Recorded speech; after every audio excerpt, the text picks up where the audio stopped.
Go away! You're not invited, my son-in-law yelled when I, the owner of the house, tried to sit down at the Christmas table that I had set for everyone. Forgetting that he lives in my house at my expense, he kicked me out like a servant. I calmly got up, walked to the front door, and took a step that shocked the guests and turned the lives of the traders upside down. Before we continue, please subscribe to the channel and write in the comments what time it is where you are now. The smell of roasting turkey filled the kitchen before sunrise. I stood at the counter, hands working through the stuffing mixture, sage, onions, celery, while darkness pressed against the window above the sink. Something felt wrong about this Christmas. The house was mine, paid off in 2011, but lately it felt like I was visiting someone else's life. I'd been cooking since 5. The turkey, 20 pounds, glistened in the oven. Cranberry sauce simmered on the back burner. Roasted vegetables waited for their turn. My hands moved efficiently despite the arthritis, muscle memory from decades of holiday meals. Nobody had offered to help. Nobody had even come downstairs yet. I remembered Amanda's phone call 3 years ago. I'd been chopping carrots when it came through, just like I was chopping them now. Dad, we need help. Michael's company. It's gone. Just for a week or two until we figure things out. Come home, sweetheart. Stay as long as you need. They'd arrived with 3 suitcases and hollow eyes. Sterling construction had collapsed overnight. Bad investments, worse partners. Amanda had hugged me tight in this very kitchen, crying into my shoulder. Thank you, Dad. We'll get back on our feet soon. Michael had shaken my hand firmly, his grip desperate. You're saving our lives, Waldo. I opened the china cabinet, pulling out her plates. My wife's collection, the good ones we'd bought together in 1995. The memory shifted. 6 months after they'd moved in, I was setting the same table when Michael had walked through. Waldo, you really should update this place. The carpets, the furniture, it's all very dated. I like it this way. It's comfortable. He'd laughed, that patronizing sound I'd hear 1,000 more times. Comfortable for you, maybe, but we have friends coming over. I folded the napkins now, creasing them into triangles. Another memory surfaced. The check I'd written. $45,000 to save them from creditors. I still had the canceled check in my filing cabinet, dated February 2022. Amanda had cried with relief. You're saving our lives, Waldo. Michael had clasped both my hands. We'll pay you back for everything. The months had passed like water through a sieve. Month 12, I'd been watching the evening news when Michael took the remote from my hand. I was watching that game, old man. Month 18, I'd overheard Amanda on her phone in the hallway. Yeah, we're stuck living with my dad. It's suffocating. Recent weeks had brought new indignities. Being told to keep it down past 9, having my mail opened and sorted, being asked to give them space in my own living room. The doorbell rang at 3. I heard Michael's voice booming in the entryway, playing host. Jason, Melissa, come in, come in. I stayed in the kitchen, basting the turkey one final time. Through the doorway, I watched them arrive. Jason, loud and confident, worked in tech. Melissa, his wife, had that look of someone perpetually judging her surroundings. David came next, Michael's former business associate, then 4 others whose names I'd learn later.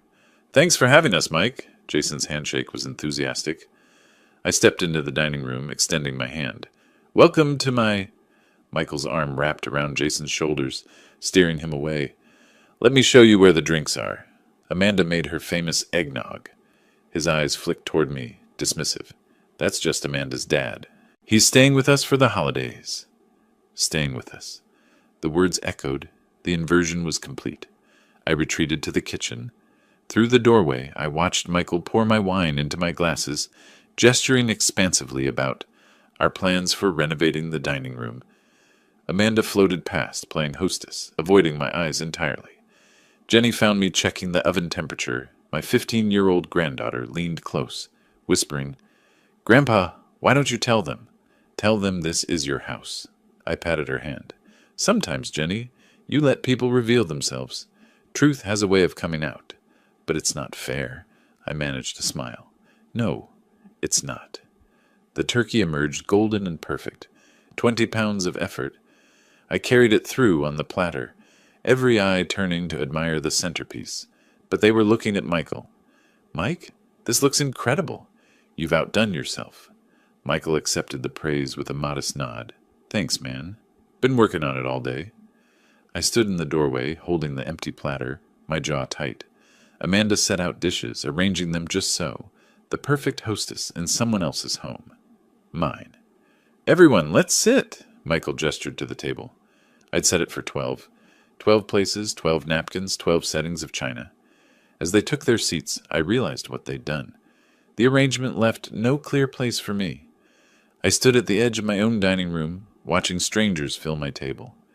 I'd sat at the head of this table for 26 years, bought it in 1998, carried it through that door with my own hands, refinished it twice, fed my family on it through births and deaths and everything between. I took a step forward. My hand reached for the chair back, the chair where I'd always sat. Every eye in the room tracked the movement. My fingers closed around the wooden chair back. I began to pull it out. The scraping sound of legs against hardwood cut through the dinner chatter like a blade. Conversations died. Forks paused mid-air. I was lowering myself to sit when Michael's palms slammed against the table. Both hands flat. The impact made glasses jump. A napkin fluttered to the floor. He rocketed upward, chair scraping harsh behind him. "Get out!" His voice filled the room. "You're not invited. This is our family table." I stopped moving, halfway into sitting, frozen. Then I reversed the motion, standing fully upright. My voice came out quiet, calm. "Michael, did you forget whose house we're in?" The question hung there. Around the table, reactions bloomed like flowers in stop motion. Jason's fork stopped, halfway to his mouth. Turkey suspended. Melissa's eyes went wide, darting between Michael's red face and my calm one. David studied his plate with sudden intensity. Other guests froze mid-motion, a photograph of discomfort. Jenny half rose from her chair. "Dad, stop!" "Not now, Jennifer." Michael's voice had edges. "This doesn't concern you." "But, Grandpa?" "I said not now." Michael's face was crimson, neck veins visible. He leaned forward, palms still planted on my table. "In the house where we live. You're here on our terms, old man. Be grateful we tolerate you. Now go to the kitchen, or better yet, go for a walk. Adults are celebrating." "We tolerate you." The phrase was a knife between ribs. Silence dropped like a curtain. 5 seconds. 10. 15. Someone's breathing was audible. A clock ticked in the hallway. Distant traffic hummed beyond the walls. Michael gestured toward the kitchen, then toward the front door, movements sharp with dismissal, treating me like a servant or child.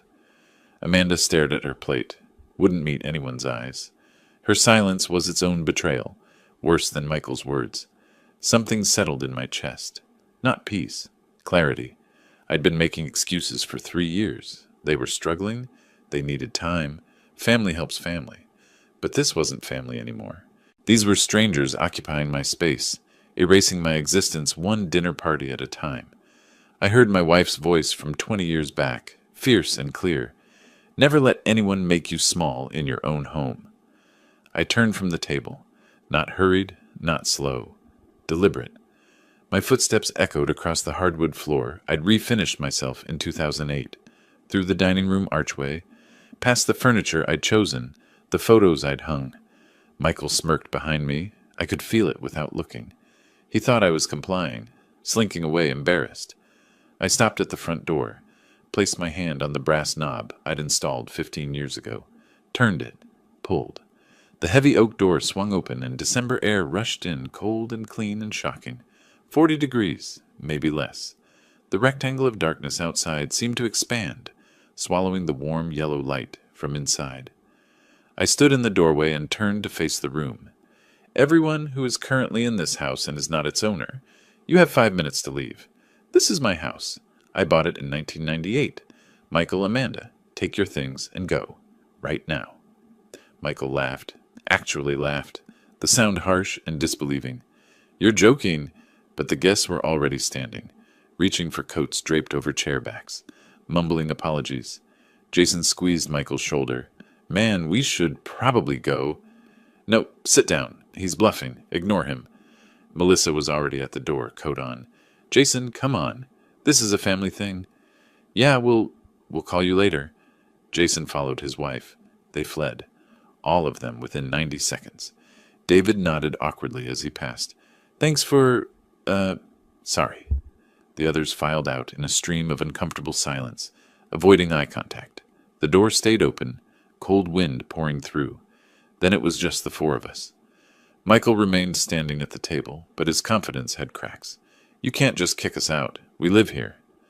I stayed at the door, December wind at my back. You live here as my guest. Guess I'm now asking to leave.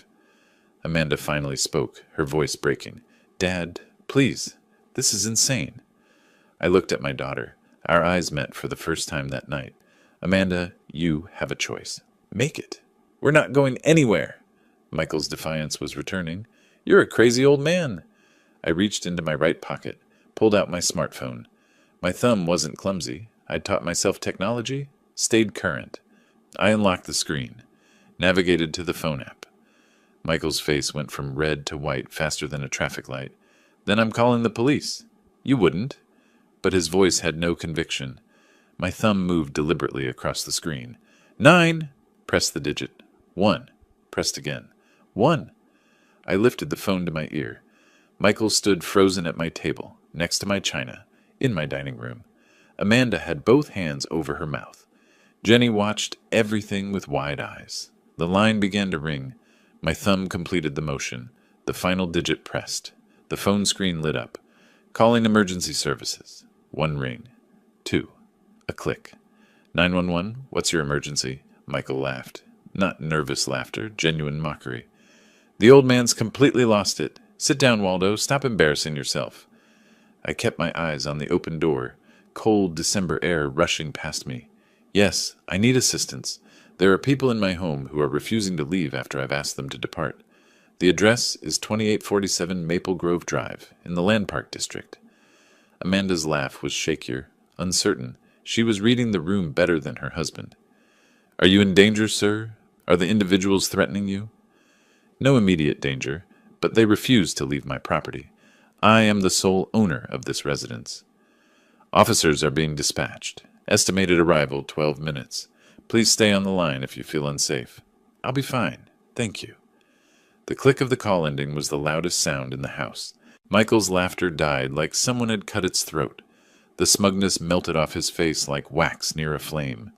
Color drained from red to white in seconds. Amanda screamed. Not words at first, just sound. Pure panic made audible.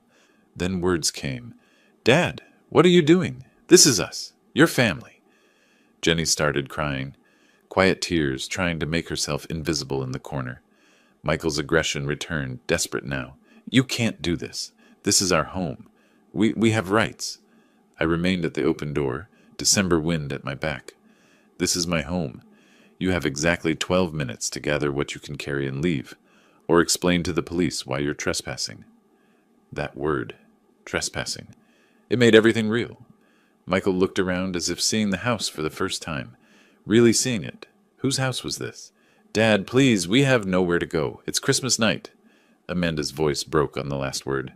That's why I'm giving you time to pack. I could have had you removed with nothing.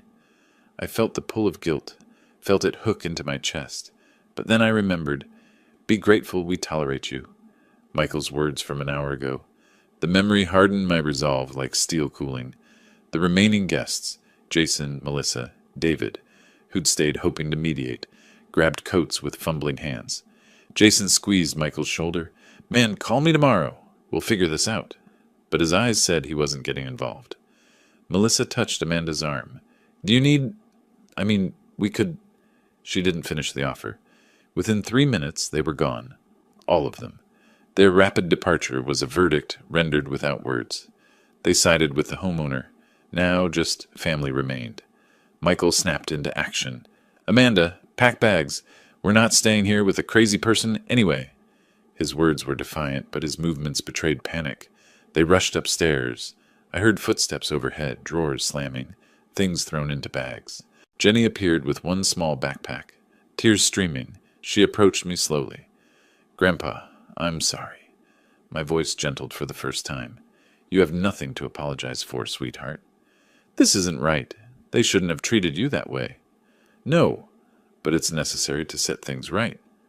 Flashing red and blue lights painted the walls through the front windows. Two officers approached. Rodriguez, male, 40s, with the bearing of someone who'd seen everything twice. And Park, female, 30s, efficient and sharp-eyed.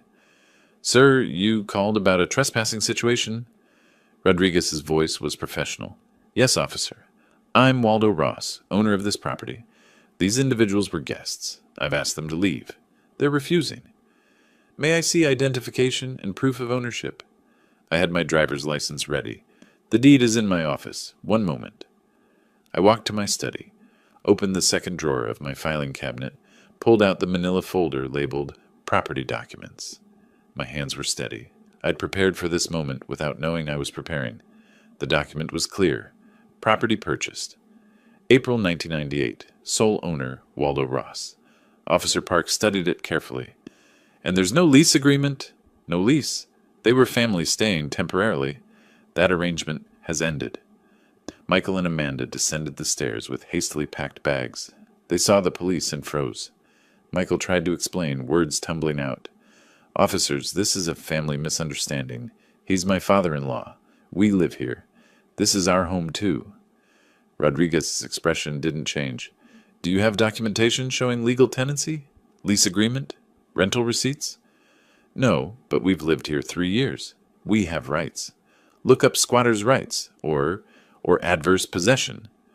Officer Park was almost sympathetic. "Sir, adverse possession requires specific legal conditions and typically a much longer time frame. This is private property. The owner is asking you to leave." "But we're family," Amanda's voice cracked. Rodriguez looked at me. "Sir, do you want these individuals removed from the property?" I looked at Amanda, saw my daughter, saw 3 years of disrespect, of erasure, of being made small in my own home. "Yes, officer, I want them to leave. They don't have permission to be here." "You need to vacate the premises now," Rodriguez said to them. "Take what you have with you. You can arrange to collect remaining belongings later through civil means." Michael's face twisted with rage and humiliation. Amanda clutched her bag, mascara running in black tracks down her cheeks. Jenny stood small and scared, holding her single backpack. They filed past me. Michael hissed as he passed, voice low and venomous. "You'll regret this, old man." "I regret many things, Michael. This isn't one of them." They moved down the walkway toward the street, police car lights still flashing. I could see neighbors' curtains twitching in windows up and down the block. Michael turned back, mouth opening to shout something. "Keep moving, sir." Rodriguez's voice was firm. They kept moving. The night passed in fragments. I didn't sleep well, not from regret, but from the unfamiliar quiet. No footsteps above my head. No midnight arguments through the walls. No shower running at 6 a.m. The silence was louder than noise had ever been. I woke at dawn, the house mine again. I walked through each room systematically. Master bedroom to hallway to the guest rooms where they'd stayed. Bathroom, kitchen, living room, dining room. Small details revealed their absence. Jenny's hairbrush gone from the bathroom counter. Michael's construction magazines missing from the living room coffee table. Amanda's coffee mug not in the sink. But the dining room table still held the abandoned Christmas dinner. Turkey cold and congealing. Vegetables untouched. The plates I'd set so carefully now monuments to waste. I didn't clean yet. Just observed. The house told last night's story in physical language. At 8, I made my first decision. The locks had to change. I didn't trust Michael not to return, use his key, take whatever he wanted. I called Sacramento, lock and key. "I need all exterior locks changed, today if possible." "We can be there by 10. 3 doors, emergency service, that's $450 total." "Do it." I used the waiting time productively. In my study, I pulled out my personal ledger. I'd been tracking everything, an insurance man's habit. Numbers don't lie, and I wanted the truth in black ink. The memories came with the entries. March 2022. The first entry, $45,000. Sterling construction debt repayment. I remembered that phone call, Amanda crying. "Dad, they're going to take everything." Michael desperate, but trying to maintain dignity. "You're a lifesaver, Waldo." Not Dad, never Dad, always Waldo. I'd written the check that same day. Michael had promised repayment within 2 years, with interest. The check cleared. The creditors backed off. The promise evaporated. July 2022. $8,000. Bankruptcy legal fees, Morrison and Associates. Michael couldn't afford the lawyer to properly dissolve his company. I paid directly. Sat in that downtown waiting room while he signed papers. Amanda afterwards. Thank you, Daddy. She'd called me Daddy then, but the smaller costs added up worse than the large ones. I flipped through monthly expenses. Electricity jumped from $150 to $300 after they moved in. Water from $50 to $130. Gas, internet, groceries, all climbing. I fed 4 people, not one. Approximately $1,500 extra monthly, times 36 months. Roughly $54,000 in living expenses, plus the documented cash, $53,000. Total somewhere between $107,000 and $114,000. I rounded it in my mind to $78,000 documented cash and $30,000 in living expenses. Either way, the number was staggering. I traced the gratitude timeline with my finger. First 6 months, frequent thanks. Months 6 through 12, less frequent. Year 2, appreciation became expectation. Year 3, criticism replaced gratitude. The last 6 months, not a single thank you. At 10 sharp, a white van pulled up. Sacramento lock and key logo on the side. Ted introduced himself, carrying a toolbox and looking professional. You want complete replacement, not rekeying? That's more expensive. I want new hardware, everything new. He whistled softly. Somebody you don't trust with a key? Something like that. Say no more. I see this a lot. Divorce? Family, which is worse. He worked efficiently. 45 minutes for all 3 doors. I watched each old lock come off, each new one go on. Symbolic rebirth. The new keys were shiny brass, unused. Only I would have copies. At 11, my phone rang. Amanda's name on screen. I considered not answering. Let it ring once, twice, 3 times. Answered. Dad, please, let us come back. We have nowhere to go. Her voice was raw, exhausted, desperate. I kept mine measured. Where did you spend last night? Hesitation, shame in the silence. In the car. Walmart parking lot, on Florin Road. I felt it then, a sharp pang of guilt. My daughter slept in a car on Christmas night, but then I heard Michael's voice in my memory. Be grateful we tolerate you. That's unfortunate. What's your plan now? We don't have money for a hotel. Michael's credit cards are maxed. I have $200. She was giving me every piece of information designed to trigger sympathy. I recognized the manipulation even as I felt its pull. We made a mistake. People make mistakes. 3 years of mistakes, Amanda. I'm done funding them. Think about Jenny. She's 15. I'm thinking about Jenny. I'm thinking about what lesson you're teaching her. What are we supposed to do? Her voice rose to a wail. What you should have done months ago. Find jobs. Find housing. Be adults. I hung up. My hand shook slightly, the first real sign of emotional cost. I set the phone face down on the table. Finality in that simple motion. I needed to talk to someone. I called Harold Patterson, my neighbor 3 houses down. Retired real estate attorney. We'd played chess every Thursday for a decade. He arrived within 15 minutes, 2 coffee mugs in hand. We sat on my back porch. December morning sun was weak, but present. I saw the police car last night, he said. Figured you might need coffee and conversation. You're a good friend, Harold. 20 years of chess matches. I know when you need an opening gambit and when you need an endgame strategy. This feels like endgame. I recounted everything. Christmas dinner, the insult, the eviction. Harold listened without interruption. A lawyer's habit? When I finished, he was quiet for a moment. Waldo, you did everything right, legally and morally. Then why do I feel guilty? Because you're a good man. Good men feel guilt, even when they're justified. He set down his mug. But Waldo, be prepared. They're going to come at you. What do you mean? They'll try to sue, claim tenancy rights, maybe try for adverse possession, even though they have no case. On what grounds? Desperation. Michael's the type who needs to win, even when he's clearly wrong. Harold leaned forward. Do you have documentation? Proof you paid for everything? Every check, every receipt. I keep records. He smiled. Of course you do. You're an insurance man. You document everything. His expression turned serious. Get a lawyer. A good one. Not when they sue. Now. Be proactive. I know someone. Robert Morrison. We go back 20 years. Call him today. The sun warmed the porch. Harold's coffee mug sat on the table between us. My phone lay within reach. I picked it up, scrolled to contacts, found Morrison's name. My thumb hovered over it. The next phase was beginning. The week that followed moved like a chess game. Quiet moves, careful strategy. I spent my days in the reclaimed silence of my house, and my nights planning the next phase. On the 7th day after Christmas, I drove downtown to see Robert Morrison. Highway 99 south from Land Park, the familiar route I'd taken for 30 years. Exit at Capitol Mall, the Sacramento skyline rising ahead, the Capitol Dome gleaming even in January's gray light. I found parking in the garage at $3 an hour and walked 2 blocks to 505 feet of Capitol Mall. Morrison and Associates occupied the 15th floor.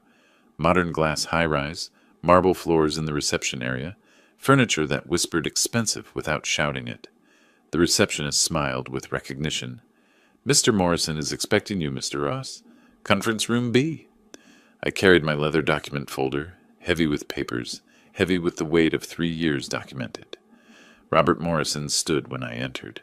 52, sharp dresser, reading glasses hanging from a chain. We'd known each other 20 years through insurance industry connections. He'd handled some contracts when I sold Ross Insurance Group, but we hadn't spoken in 2 or 3 years since the sale. Harold called me, said you had a family situation that might turn legal. I set the folder on the conference table. It already is legal. I evicted my daughter and son-in-law on Christmas night. Now I'm preparing for the retaliation. On Christmas, that's bold. Necessary. Robert reviewed the eviction details, nodding occasionally. You followed proper procedure. Police documentation helps tremendously. He paused. But they could claim constructive tenancy. 3 years of residency creates gray area. In California, if they contributed to household expenses or property upkeep, they might argue for tenant rights or even constructive possession. I slid the folder across his mahogany desk. They didn't contribute. I have proof. He opened it. Bank statements, canceled checks, email printouts, receipts. Everything organized with colored tabs. His eyebrows rose with each page he turned. March 2022. Bank statement. $45,000 check to Sterling Construction.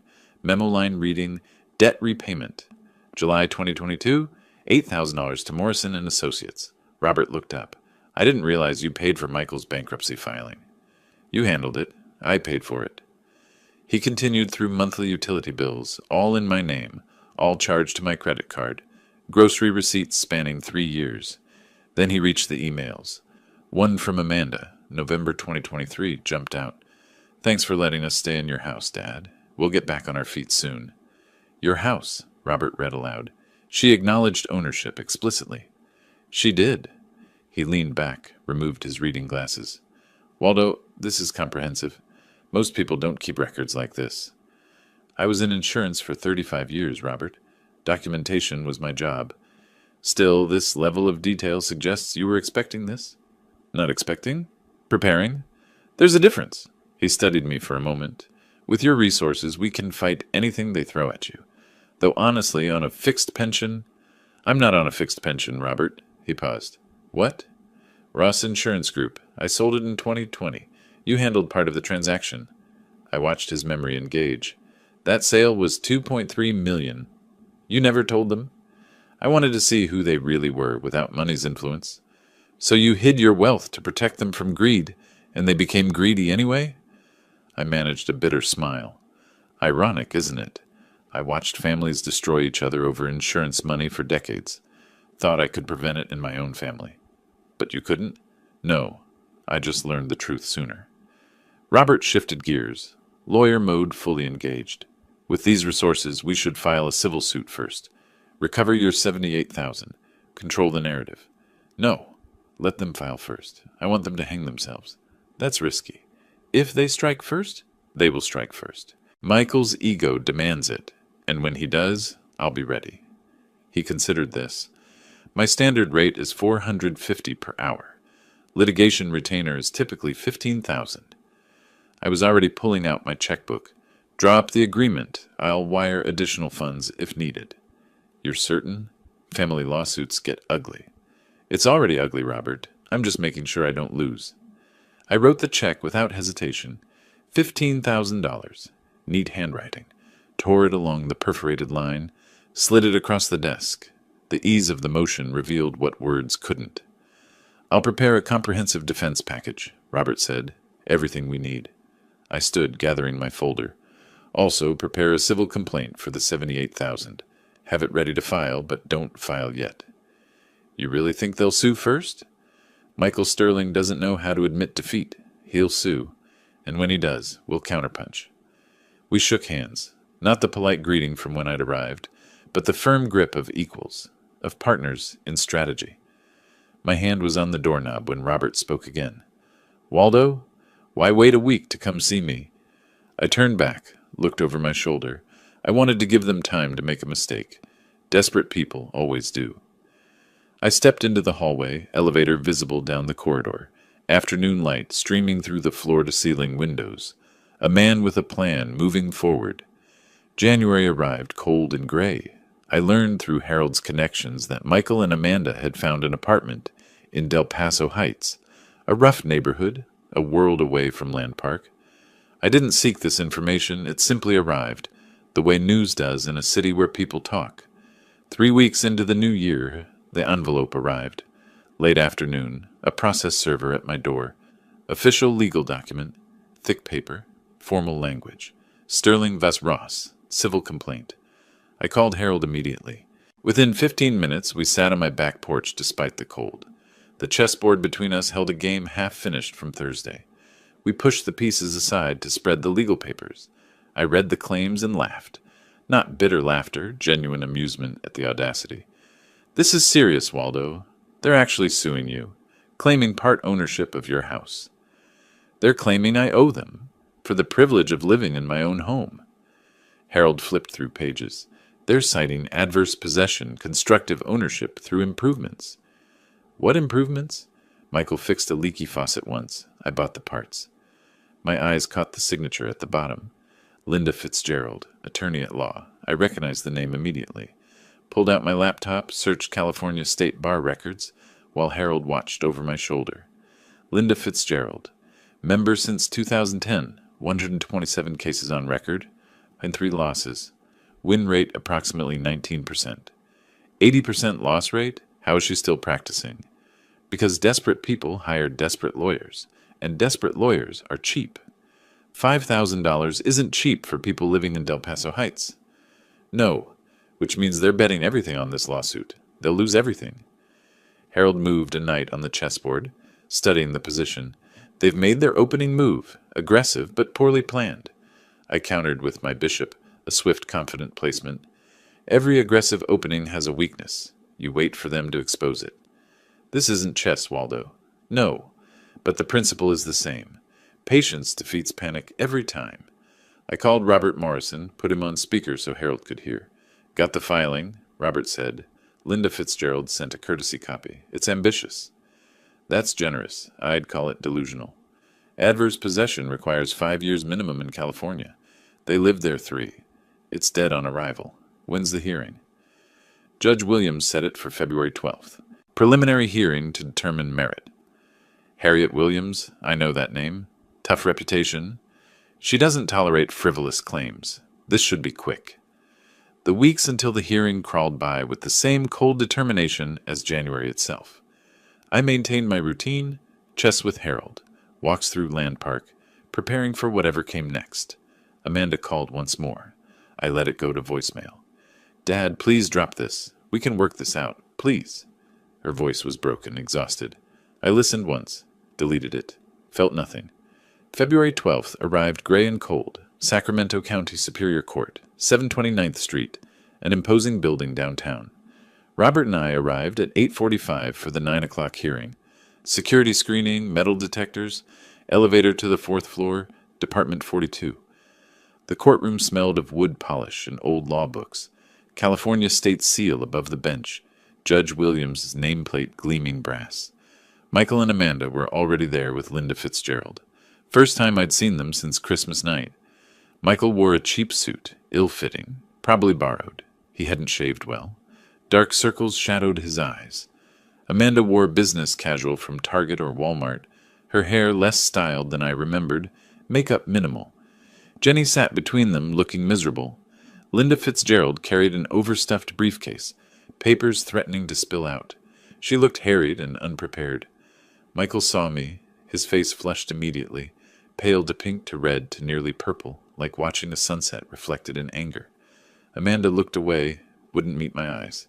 Jenny gave a small, sad wave. I nodded back. All rise.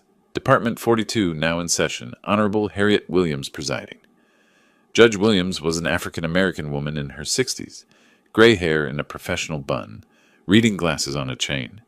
Her expression suggested she'd seen every type of foolishness courts could offer.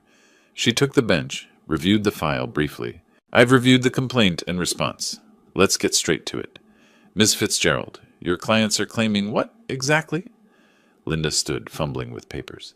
Your Honor, my clients resided at the defendant's property for 36 months. They established adverse possession through continuous occupancy. Adverse possession requires 5 years minimum in California. Your clients lived there 3 years. Explain the discrepancy. Well, Your Honor, there's also constructive ownership through improvements made to the property. What improvements? Documented how? My clients will testify to household repairs and general upkeep. Judge Williams cut her off. Testimony alone doesn't establish ownership, Ms. Fitzgerald. Do you have receipts, contractor invoices, bank statements showing these improvements? Testimonial evidence should be sufficient to establish. Not in my courtroom. Next argument. Robert Morrison stood, calm and prepared. Your Honor, I have comprehensive documentation. Bank statements showing Mr. Ross paid every household expense for 36 months. He slid exhibits across to the clerk. Additionally, email evidence from November 2023, where plaintiff Amanda Ross Sterling explicitly acknowledged this as Dad's house. Her words. He connected his laptop to the courtroom projector. Amanda's email appeared on screen, visible to everyone. Thanks for letting us stay in your house, Dad. Michael's purple face deepened. Like an overcooked beet, I thought. Judge Williams reviewed the document silently for 2 full minutes. Then she removed her reading glasses. I've seen enough. Ms. Fitzgerald, your clients have no case. Adverse possession requires 5 years. No lease existed. No rent was paid. No ownership was established. This is clearly a family dispute, not a property claim. Motion to dismiss, granted. Case dismissed, with prejudice. Linda tried once more. Your Honor, if we could have an extension to gather additional... No. With prejudice means final, Ms. Fitzgerald. Michael half rose from his seat. This is... Judge Williams' voice sharpened like a blade. Sit down, Mr. Sterling. You're fortunate I'm not sanctioning your attorney for wasting court time. All rise. The judge exited. The hearing had lasted less than 15 minutes.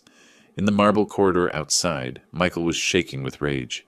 He turned toward me, started forward. Robert stepped between us. Don't. You're already on thin ice, Mr. Sterling. You'll regret this, old man. This isn't over. Several people in the corridor turned to look. Amanda pulled Michael's arm.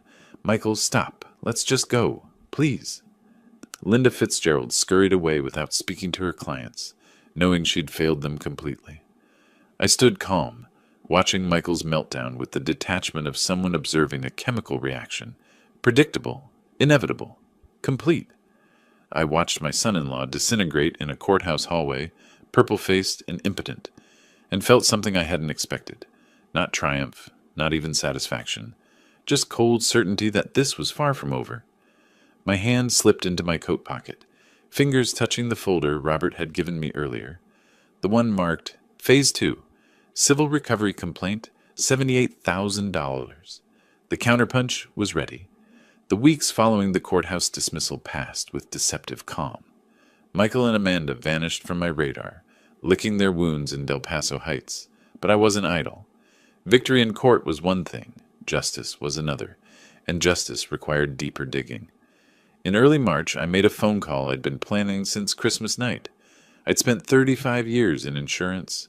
I knew how fraud worked, and I knew Michael. Court victory stopped their claim, but didn't recover my losses. Michael was judgment-proof, no assets, no income, already drowning in debt. A A civil suit might win me a judgment I'd never collect, but if I couldn't get money back, I could ensure consequences found him. I called Thomas Richardson, former colleague from the insurance industry. He worked for California Department of Insurance, Fraud Investigation Division.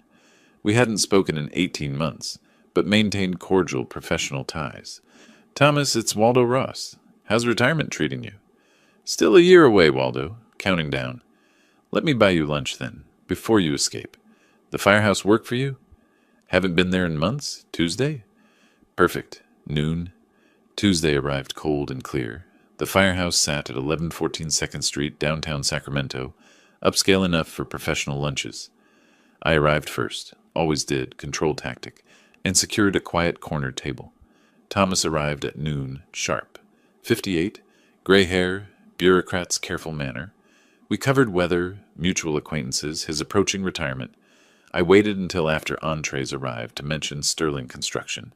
Cut my steak, took a bite, chewed, swallowed, then reached for my water glass. Remember that construction company that went under few years back? Sterling Construction? Thomas paused mid-bite, thinking, Sterling? Yeah, that rings a bell. We had some complaints on them. Complaints? What kind? Insurance fraud allegations, inflated damage claims. We started investigating, but the company went bankrupt before we could build a case. So the investigation just stopped. Usually does when there's no business entity. We moved to active cases. The seed was planted. Investigation abandoned, not resolved. After lunch, I returned home and began researching. Sacramento County business records, bankruptcy filings, all public information. Found Kevin Torres listed as 25% partner in Sterling Construction, LLC. Further digging, Kevin now worked as foreman at Davidson Brothers Construction. I called Davidson Brothers, said I was an old friend of the family, got Kevin's cell number from a helpful receptionist. That evening, I made the call. Kevin Torres? My name is Waldo Ross. I'm Michael Sterling's former father-in-law. His response was immediate, bitter. Former? Good for you.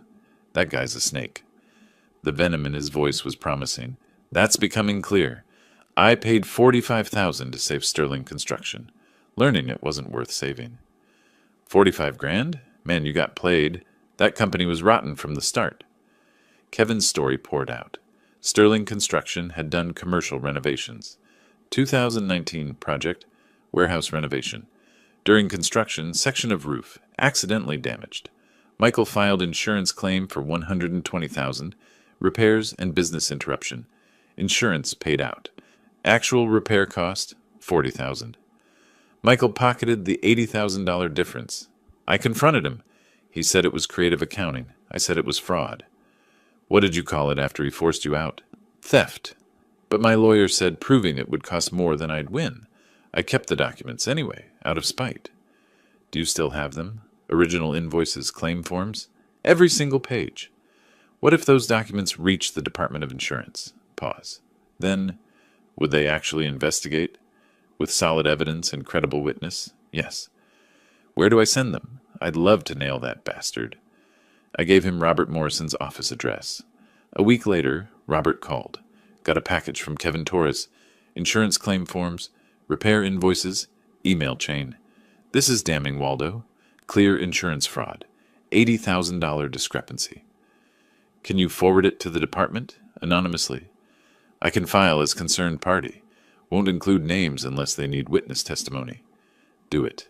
This could mean criminal charges. Good. While researching Michael's business records, I'd noticed something else. IRS filed lien against Michael Sterling personally. $23,000 in unpaid payroll taxes from 2021. Lien still active. Debt unpaid. I called Robert. Did you know Michael owes the IRS $23,000? No, but that's public record. Why? Because the IRS doesn't forget, and they're harder to run from than family. 2 weeks after Robert submitted the complaint, confirmation arrived. California Department of Insurance opened formal investigation. Case, Demer 2025, SAC, 1847. Michael would be contacted for interview. If evidence held, potential criminal referral to Sacramento County District Attorney. I received this news while playing chess with Harold on my back porch. March, sunshine weak but warming. Harold moved his knight. You're enjoying this, watching him squirm. I'm ensuring justice is served. There's a difference. Is there? Seems like revenge to me. I studied the board, selected my bishop, moved it diagonally across in one smooth motion, lifted Harold's queen, set it aside among captured pieces. Call it what you want. By the time he realizes what's happening, it'll be too late. Harold stared at the board. I didn't see that move coming. That's the point of a long game, Harold. My hand rested on the captured queen, smooth wood warm from afternoon sun. Government machinery engaged now, wheels turning beyond my control. I imagined Michael receiving that letter from the Department of Insurance, the panic blooming in his chest as his past caught up to his present. The queen sat silent in my palm. Power taken, game progressing exactly as planned. April arrived with the kind of rain Northern California does best. Relentless, gray, miserable.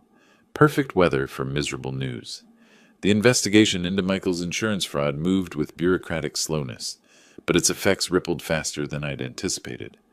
I learned about the collapse secondhand, the way you always learn the best gossip, through people who can't wait to tell you. First call came from an acquaintance in the construction industry. Waldo, thought you'd want to know. Word's out about Sterling. Department of Insurance investigation for insurance fraud. I hadn't heard. When did this become public? Last week. Sacramento construction community is small. Guy I know was giving Sterling cash work. Fired him immediately. Liability concern? Nobody wants an active fraud investigation on their site. Too much risk. Michael's under-the-table income vanished overnight. Harold mentioned seeing Amanda at her mailbox, looking distressed. Later that week, through Harold's neighborhood connections, I learned about the IRS letter. Official demand. $23,000 in unpaid payroll taxes, plus penalties totaling $4,800.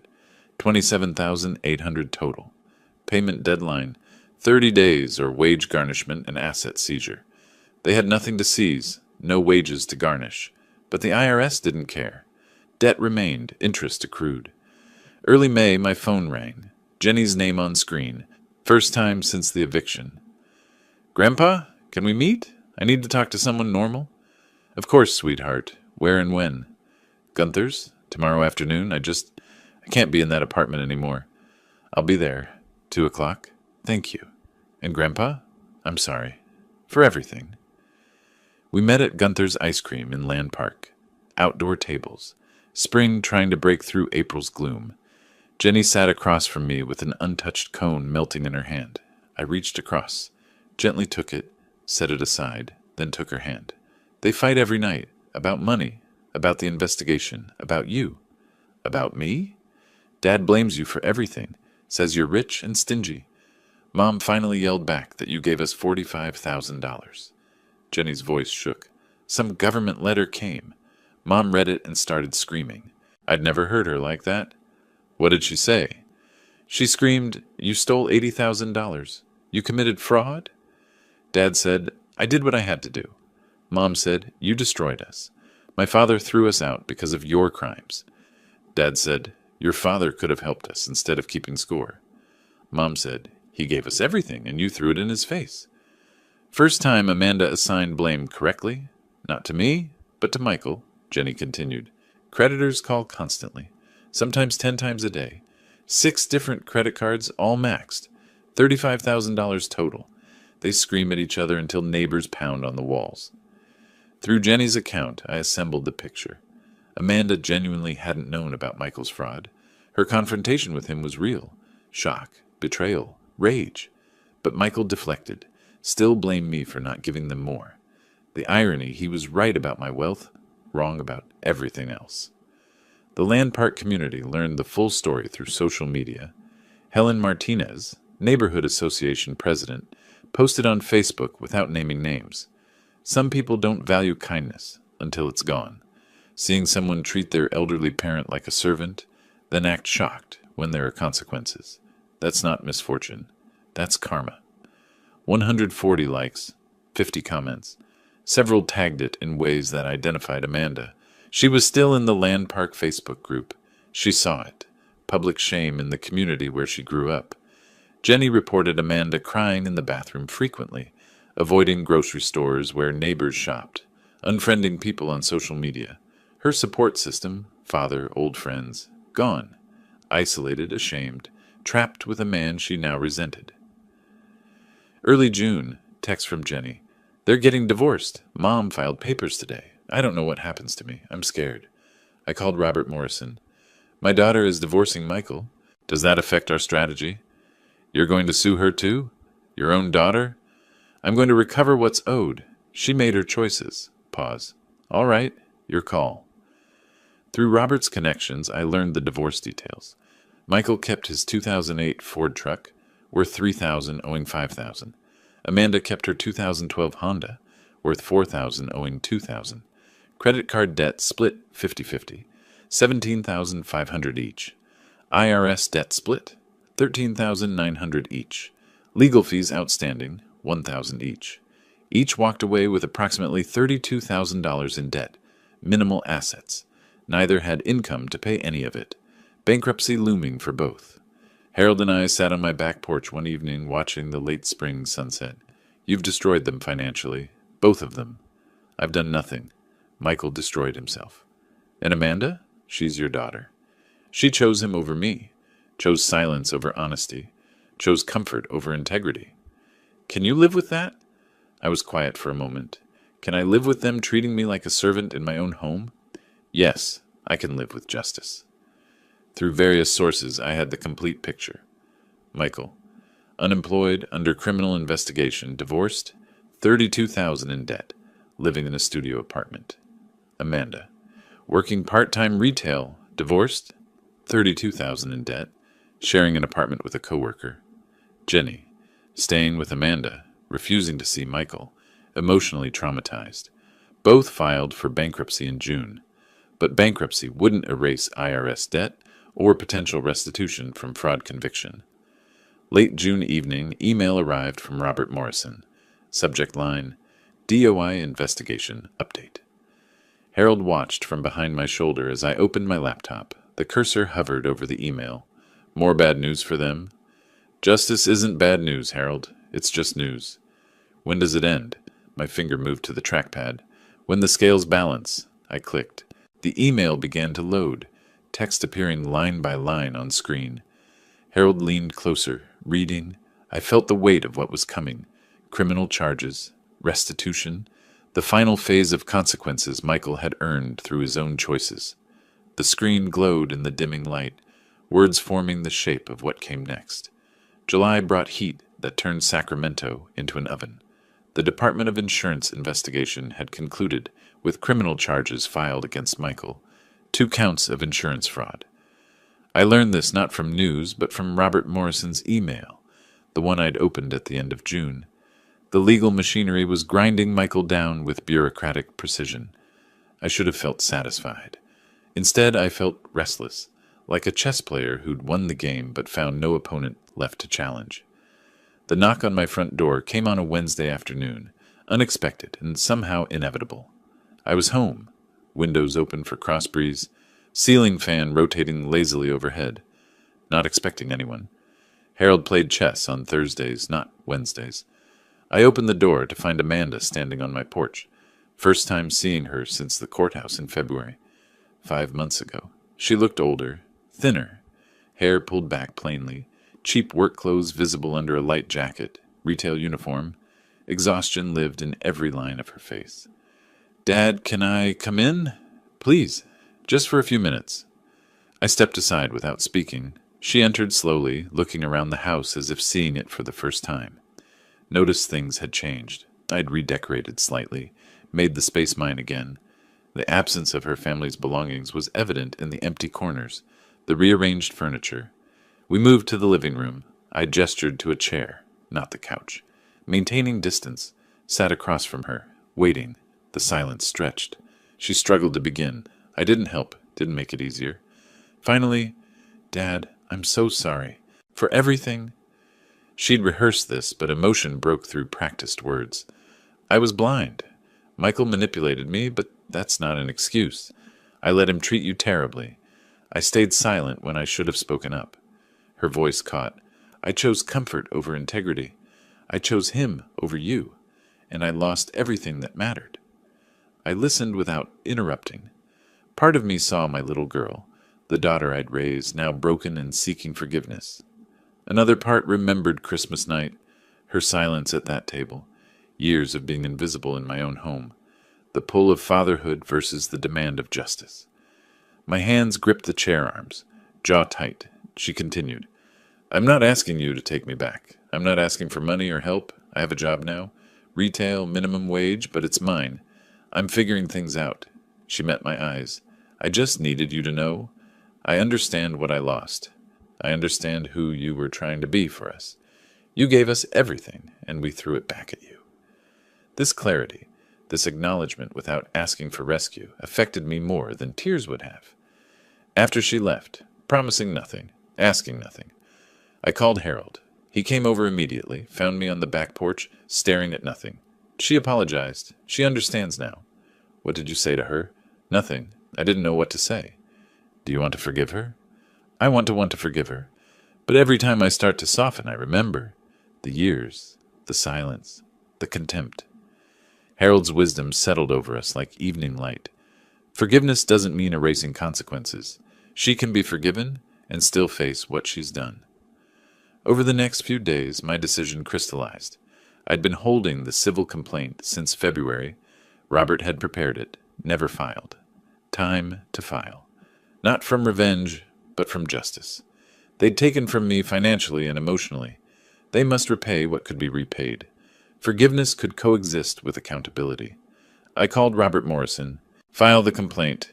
$78,000 against both of them, jointly and severally." "You're certain?" After Amanda's apology. "Because of it. She understands consequences now. This is part of those consequences." Robert filed in Sacramento County Superior Court. Claim $78,000 in documented loans and expenses. Both Michael and Amanda would be served with summons. Court date set for late August. Final hearing in September. Week after filing, I called Amanda. We met at Pete's Coffee downtown. I slid a folder across the table. I filed a civil suit, $78,000 for documented expenses over 3 years. Her face, shock, hurt, betrayal. "But I apologized. I thought—" "I know, and I heard you. But apologies don't erase debt. You and Michael took from me. Now you repay. We don't have that money. We're bankrupt. The court will establish a payment plan. You'll pay what you can afford." Michael's meeting was different. He came to my house with Linda Fitzgerald, still his lawyer despite her failures. Robert Morrison sat beside me. I presented the same information. Michael exploded. "You can't do this. Those were gifts. Family helping family." Robert, calm and professional. "We have emails where you promised to pay back when you got on your feet. That's a loan, not a gift. This is ridiculous. You're rich. You don't need the money. What I have is irrelevant. What you owe is documented. We'll fight this. You'll lose, again. But that's your choice." That evening, Amanda called. Her voice was tear-strained but clearer.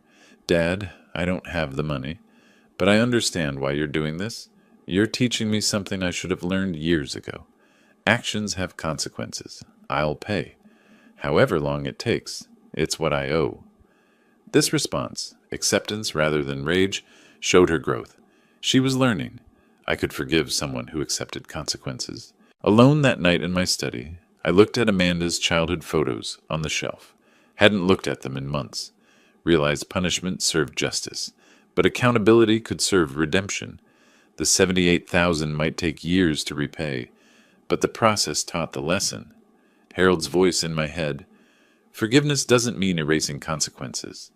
My own thought added, but consequences can teach what forgiveness alone cannot. The notice arrived in late August.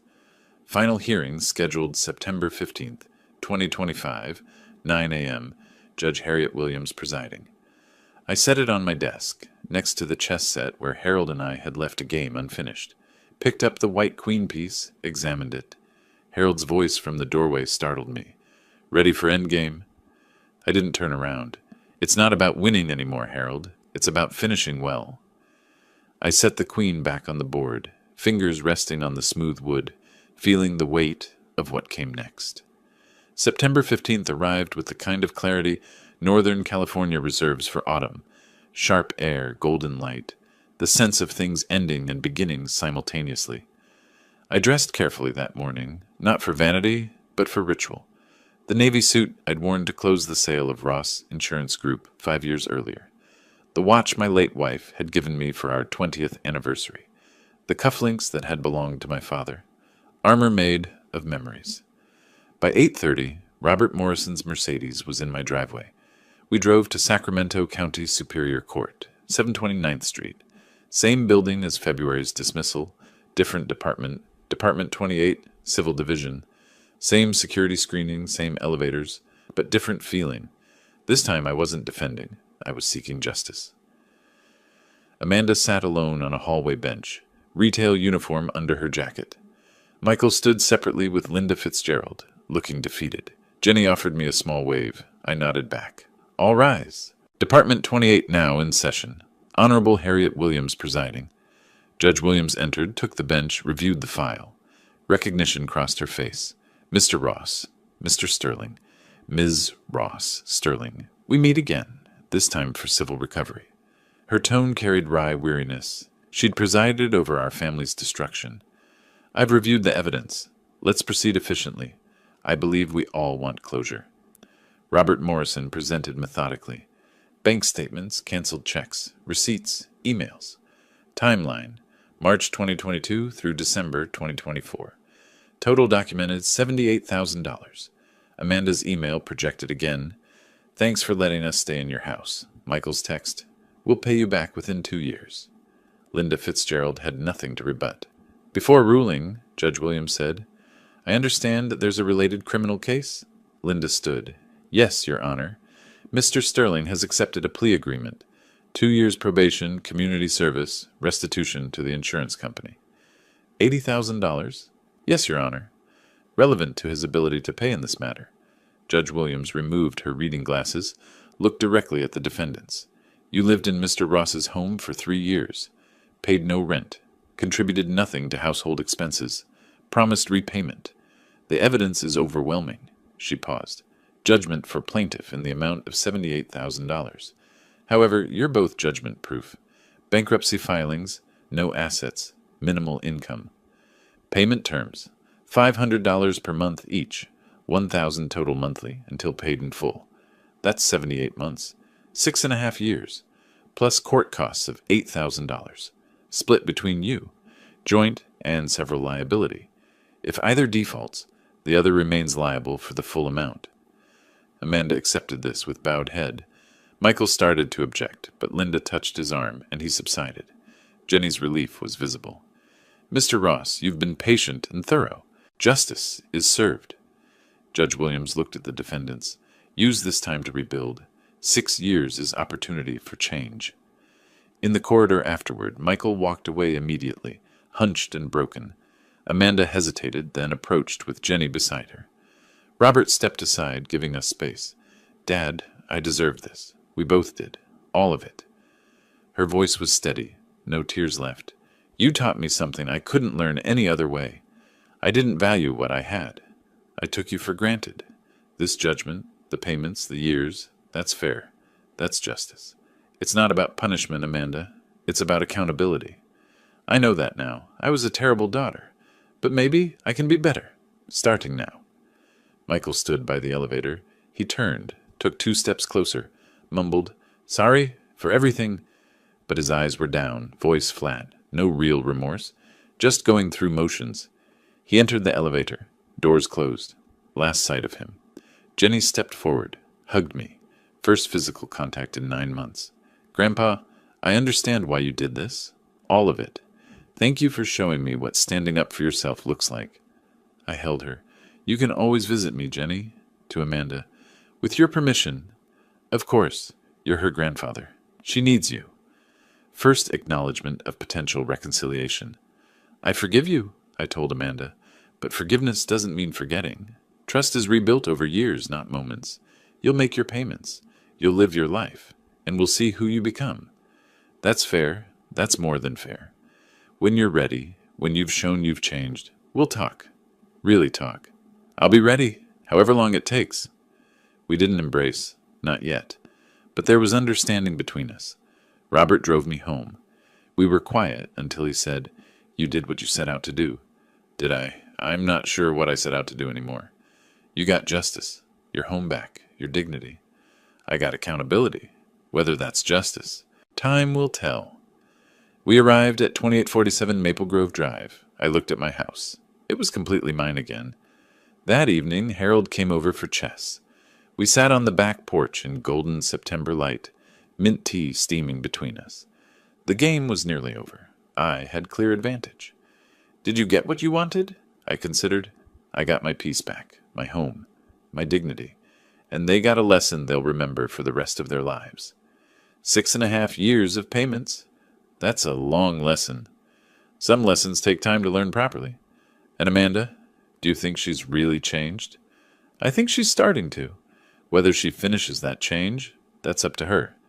So what did you learn from all this? I moved my bishop across the board. That the best revenge isn't destroying someone. It's showing them the truth about themselves. Michael saw his fraud, his manipulation, his refusal to take responsibility. Amanda saw her complicity, her silence, her choice to enable him, and I saw that I'm stronger than I thought, and more alone than I'd like. But not completely alone. I looked at my old friend.